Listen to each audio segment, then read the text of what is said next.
Hello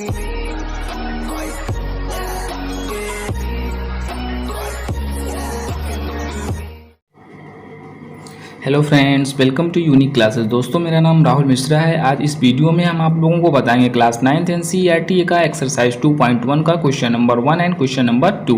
सबसे पहले हम लोग क्वेश्चन 1 को रीड करते हैं। क्वेश्चन 1 दिया गया है, which of the following expressions are polynomials in one variable and which are not, state reasons for your answer.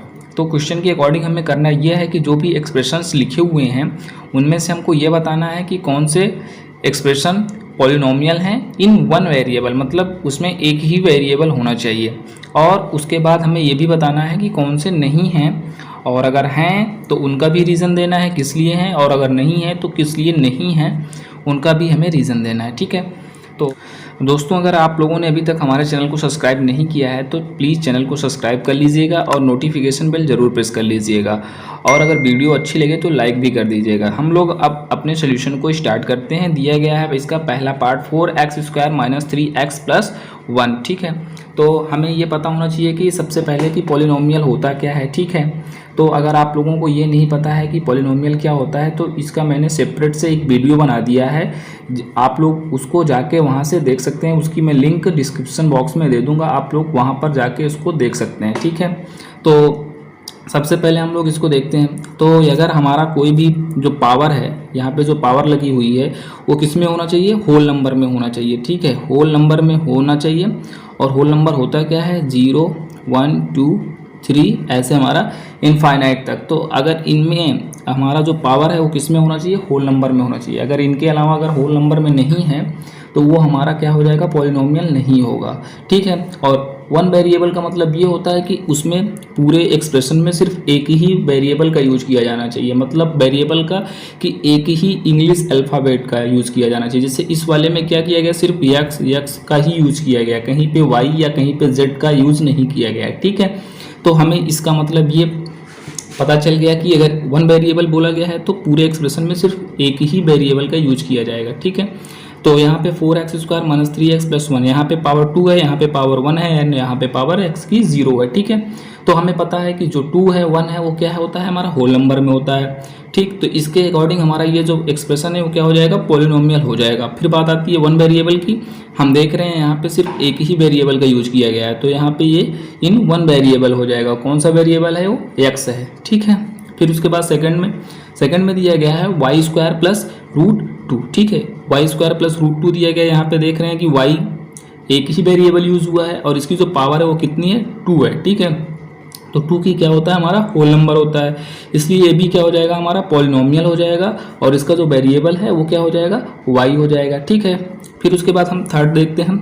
Third में दिया गया है 3√t + t√2। ठीक है। अगर हम इसको सॉल्व करेंगे तो ये क्या हो जाएगा, यहाँ पे √t लिखा हुआ है ना, तो √t को जब हम सॉल्व करते हैं तो इसकी जो पावर होती है, अगर हम इसको रूट से बाहर निकालेंगे तो इसकी जो पावर होती है 1/2 होती है, जो कि हमारा 1/2 होल नंबर नहीं है। इसलिए ये जो हमारा एक्सप्रेशन है वो क्या हो जाएगा, पॉलिनोमियल नहीं होगा। ठीक है।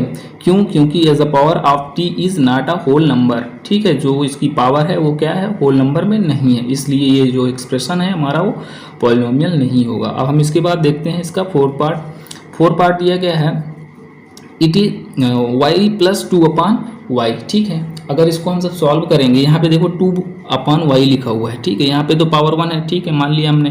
बट यहाँ पे जब इसको सॉल्व किया जाएगा तो जब ये पावर 1 होती है और इसको हम ऊपर ले आते हैं तो इसको हम लिख सकते हैं 2y की पावर -1। ठीक है। तो जब ये हमारा पावर देख रहे हैं कि ये माइनस में है और माइनस में कोई भी होल नंबर नहीं होता है। ठीक है। इसलिए ये भी क्या हो जाएगा, it is not a polynomial as the power of y is not a whole number.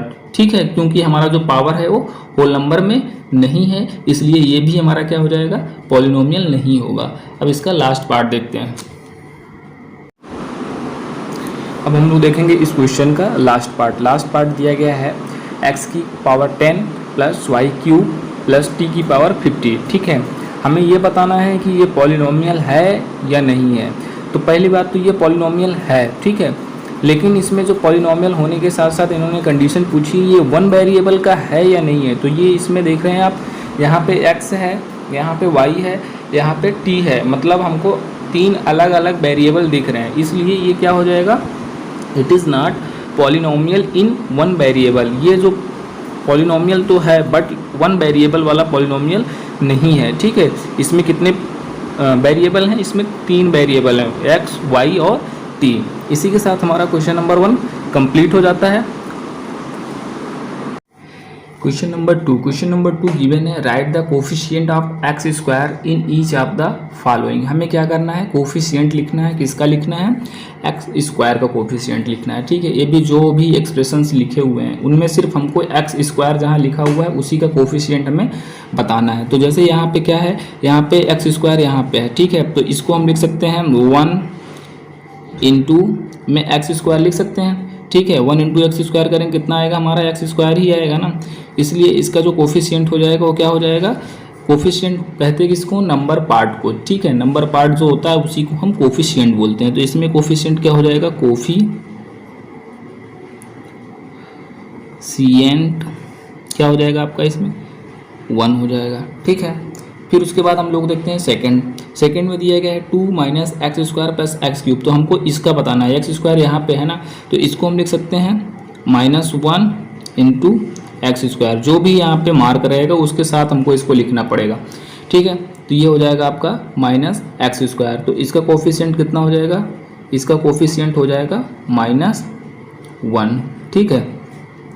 फिर उसके बाद हम देखेंगे थर्ड वाले में क्या हो जाएगा, π/2 में एक्स स्क्वायर। तो इसका जो नंबर पार्ट है वो क्या हो जाएगा, π/2। तो इसका जो कोफिशिएंट हो जाएगा वो क्या हो जाएगा, इसका कोफिशिएंट हो जाएगा π/2, ठीक। फिर उसके बाद इसका √2/x - 1। यहाँ पे एक्स स्क्वायर कहीं पे गिवन ही नहीं है, तो अगर कोई भी नंबर यहाँ पे गिवन नहीं है तो मैंने मान लिया कि ये जो नंबर है वो क्या हो जाएगा, यहाँ पे 0 इंटू एक्स स्क्वायर। अगर हम किसी भी नंबर में 0 से मल्टीप्लाई करेंगे तो क्या हो जाता है, 0 हो जाता है। तो यहाँ पे जो कोफिशिएंट है वो कितना हो जाएगा आपका, यहाँ पे जो कोफिशिएंट बन के आएगा वो आपका 0 हो जाएगा। इसी के साथ हमारा क्वेश्चन नंबर 2 कंप्लीट हो जाता है। Thank you friends.